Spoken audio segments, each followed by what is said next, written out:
Bonjour à toutes et à tous les amis, on a eu un petit bug, c'est comme ça, c'est les aléas du direct, je repars pour les pronostics de Clash of Champions 2020.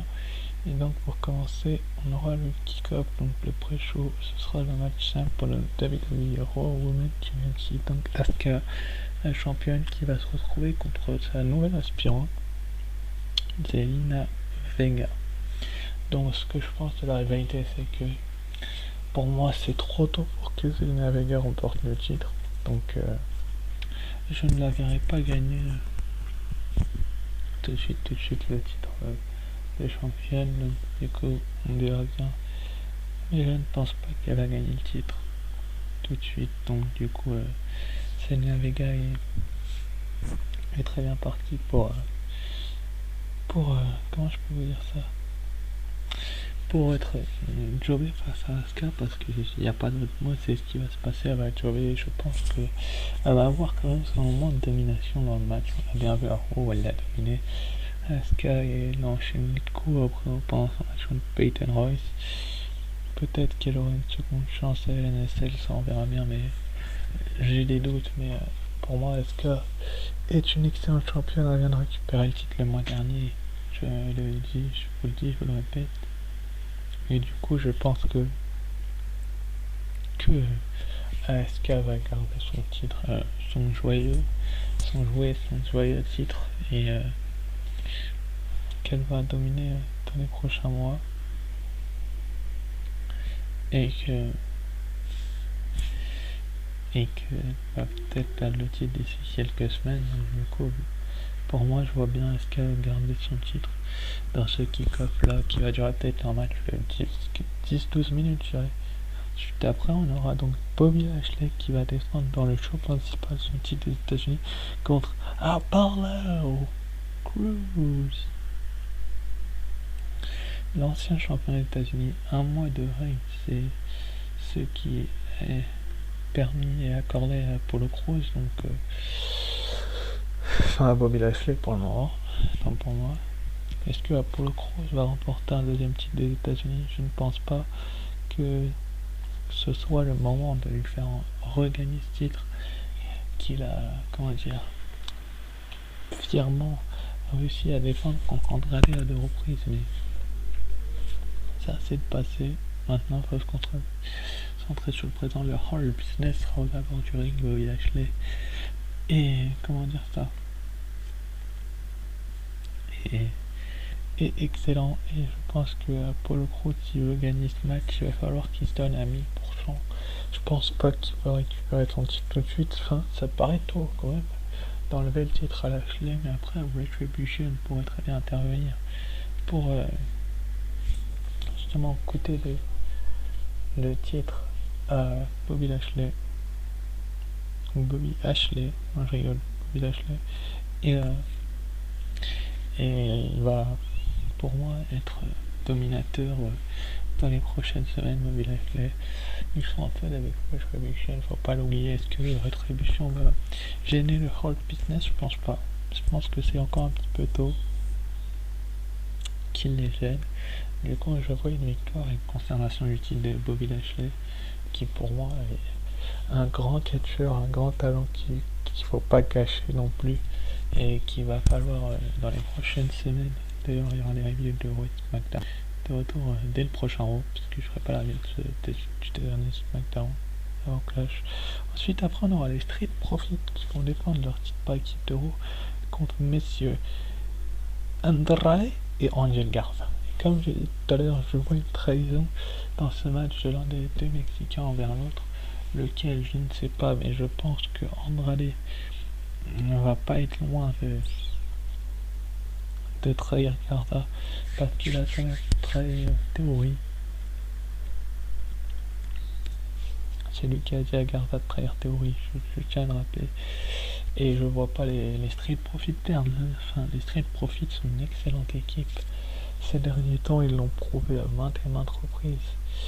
Et ça, tu peux pas leur retirer. C'est peut-être la meilleure équipe de WWE Raw. Du coup, si tu leur mets, comment dire, si tu leur mets en, en, en Diaguara et Andrade, c'est que t'as pas de plan parce qu'ils ont quand même eu 2-3 chances déjà les Mexicains et à chaque fois ils ont perdu dans des matchs assez comment dire serrés. Est-ce qu'ils se sont décidés à donner les titres à Garra et Andrade? Ça m'étonnerait, étant donné que les champions ont pas besoin en fait d'affronter toujours la même équipe. Il y a d'autres équipes, excusez-moi, Dominique Mysterio, Alberto Carrillo, ça aurait été pas mal. Comment dire, peut-être pas la semaine prochaine, peut-être dans 2 semaines pour les vidéos, on verra. Excusez-moi, je reviens dessus. On verra bien. Du coup, les Street Profits pour moi ont conservé les titres. Et ça fera déjà 3 conservations de titres parce que pour moi, du côté de Raw, j'ai du mal à prendre des changements de titre en fait. Et c'est pareil, bon, du côté de SmackDown, mais si du côté de Raw il y a un changement de titre qui peut venir, je vous dirai après. Juste après, on aura Jeff Hardy qui va défendre son titre contre Sami Zayn et AJ Styles dans un triple threat ladder match pour son titre intercontinental. Donc, pour moi, Jeff Hardy adore les échelles, déjà. Premièrement, il adore les échelles et il voltige littéralement chaque semaine. Et du coup, il montre aux gens qu'il est excellent sur un ring. Sami Zayn peut donner du grand. Sami Zayn, si c'est Sami Zayn du passé dans les Money in the Bank, quand il était un petit peu plus soft. Et si c'est du grand AJ Styles, ça peut être ça peut être un bazar total et ça peut être un match grandiose. Et on l'espère tous que ça va être un match grandiose parce que Sami Zayn a peut-être les moyens d'inquiéter Styles et Jeff Hardy, mais je vois quand même une conservation du titre de Jeff Hardy qui pour moi est meilleur dans le in-ring que ces deux rivaux actuels, donc Sami Zayn et AJ Styles, même si AJ Styles a eu le titre pendant un petit moment.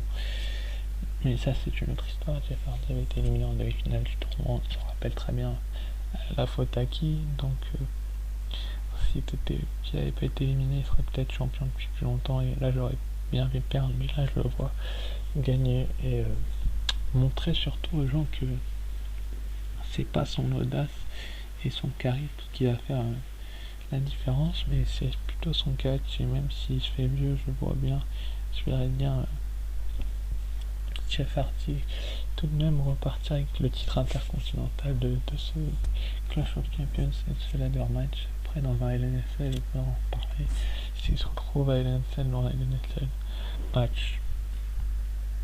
Juste après on aura les titres par équipe de SmackDown qui seront revenus au jeu, donc Nakamura et Cesaro contre Lucha House Party. Là, il n'y a pas photo. Les champions vont conserver les titres. Les Lucha House Party sont peut-être les challengers de transition, si vous voyez ce que je veux dire. Combien de temps ils vont l'être, je ne sais pas, mais ils vont être des challengers de transition pour moi, parce que je les vois pas, comment dire, gagner ces titres tout de suite, même si Axel, mon fan numéro 1, serait pas du tout d'accord avec moi pour les voir gagner, mais bon, c'est comme ça. Et du coup, il a montré surtout il a montré que Cesaro et Nakamura étaient freinables. Ils l'ont montré ces dernières semaines, ils les ont battus, même si les Street Profits décident de se ramener pour leur coûter les titres. Ça serait une autre histoire qui commencera, mais pour le moment je veux pas Cesaro et Nakamura montrer qu'ils sont excellents, montrer qu'ils sont la meilleure équipe de SmackDown, et ça on peut pas leur retirer, c'est la vérité. Et du coup c'est peut-être l'une, si ce n'est la meilleure équipe de la WWE actuellement avec les Street Profits, Cesaro et Nakamura. Et puis 2 mois de règne, ça paraît court. Je pense qu'ils vont encore les garder 2 mois, LNSL, TLC, d'ici TLC ils vont les perdre, mais je pense pas tout de suite. Et du coup ça montre aussi qu'il y a de l'avenir dans cette deuxième équipe de SmackDown. Ensuite, après, on aura donc Nia Jax et Shayna Baszler qui vont défendre leur titre par équipe féminin contre le Riot Squad, donc Ruby Riott et Liv Morgan. Et je verrais bien le Riot Squad perdre, parce que certes, ils viennent de se reformer. Et ils n'aiment pas trop faire perdre les équipes qui se reforment. Mais après, est-ce qu'il y a besoin de les faire perdre? Je pense pas, mais ou alors une disqualification pour un match, c'est un petit peu plus âprement discuté. Ça pourrait être pas mal, mais je vois Nia Jax et Shayna Baszler tellement elles sont dominatrices ces dernières semaines, conserver les titres, parce que si tu leur retires, tu leur fais un bras d'honneur en gros, et tu leur fais repartir dans leur feud entre elles, et elles ont quand même réussi à faire un peu une grande équipe. Je vais y revenir juste après dans le prochain match. Et donc elle montre aux gens surtout que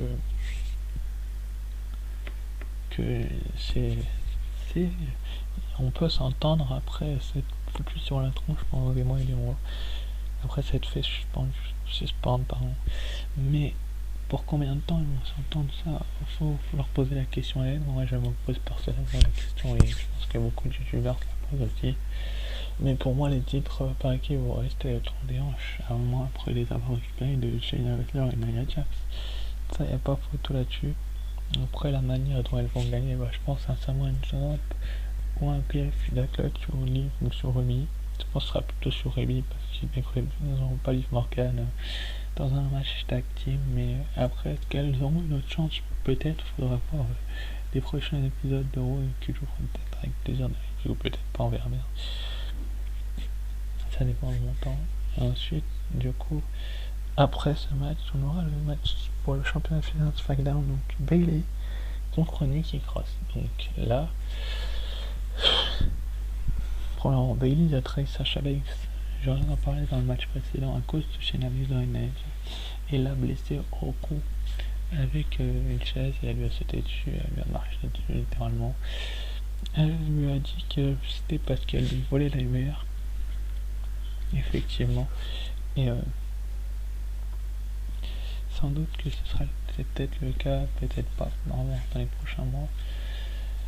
Sasha Banks a répondu qu'elle allait prendre le titre qu'elle aimait le plus, c'est-à-dire le titre de championne de SmackDown. Et du coup, Nikki Cross est devenue challenger en battant Elizabeth, Lacey Evans et Tamina dans un match d'aspirant numéro 1. Mais pour moi, c'est une challenger de transition, parce que la rivalité monte crescendo entre Sasha Banks et Bayley. Bayley va conserver le titre, et puis après Sasha Banks va rester avec une chaise, à mon avis, ou avec une arme. Vous allez voir, c'est ce qui va se passer. Je ferai sans doute une review pour revenir dessus si ça arrive. Et je vous dirai, je vous l'avais dit, je pense que c'est ce qui va se passer. Que Sasha Banks va se retrouver. Et alors, juste après, vont se retrouver à une essai pour le titre dans un NSL match. Je pense que là, la rivalité de Nikki Cross est peut-être une transition. Enfin, Nikki Cross Challenger est peut-être une transition. Et c'est la dernière aspirante que Bayley battra. Après, on pourra peut-être sur un nouveau règne.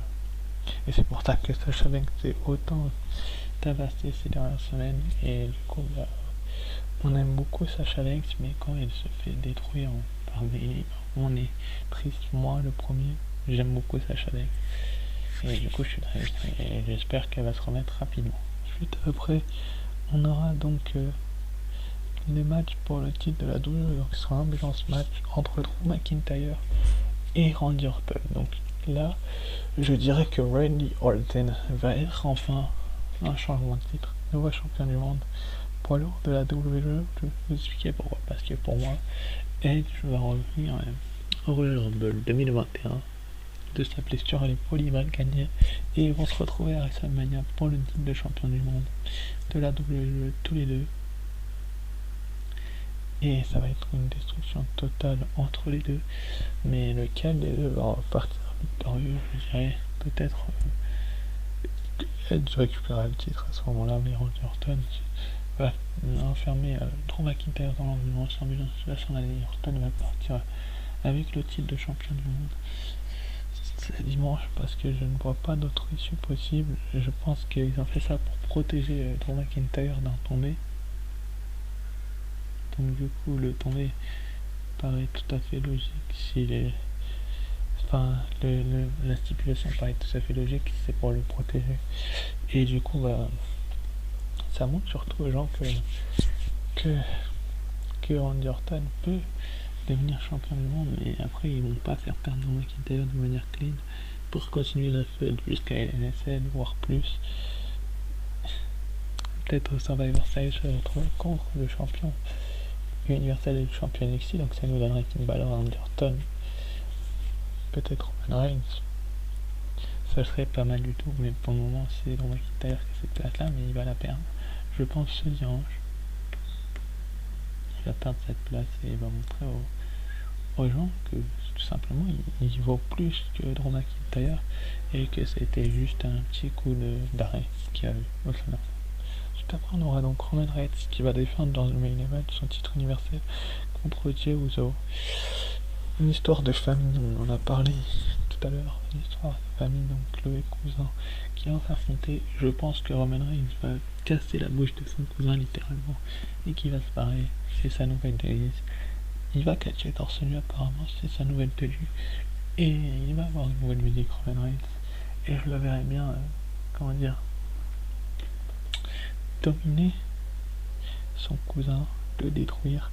Et puis surtout, repartir avec le titre universel parce que je pense que c'est ce qui va arriver du côté de Clash of Champions. Roman Reigns, pour moi, Jey Uso est aussi un challenger de transition. Roman Reigns, on va avoir de plus en plus de gros noms ensuite, peut-être des Matt Riddle qui sera à mon goût un bon challenger, un King Corbin, un Sheamus. Faudra voir dans les prochaines semaines pour aller celle qui le confrontera, peut-être Biggie, qui sait, Biggie, ça pourrait être pas mal comme match, je sais pas. D'ailleurs en parlant de Biggie, il aura peut-être un match à rajouter, on verra bien. Après c'est que mon avis personnel, je vois une victoire de Roman Reigns, mais Jey Uso va l'inquiéter. Je vois bien Jey Uso l'inquiéter, mais Roman Reigns gagner et Roman Reigns repartir avec le titre universel de la WWE pendant ce pay-per-view là en tout cas, parce que ça fait un mois de règne, même pas 3 semaines de règne. Depuis entre Payback et Clash of Champions, il y a eu 3 semaines, et en 3 semaines de règne, ça paraît court quand même de le retirer 3 semaines après. Il va falloir inventer des scénarios à la WWE, et puis je pense qu'il perdra à WrestleMania, Roman Reigns à WrestleMania 37, le titre universel, et pas avant. Peut-être contre le Rock, il va affronter le Rock, il va le perdre, ou contre quelqu'un d'autre, on verra bien. Sur ce, je vous dis à très vite, ciao, bye bye. La suite, non, ciao, bye.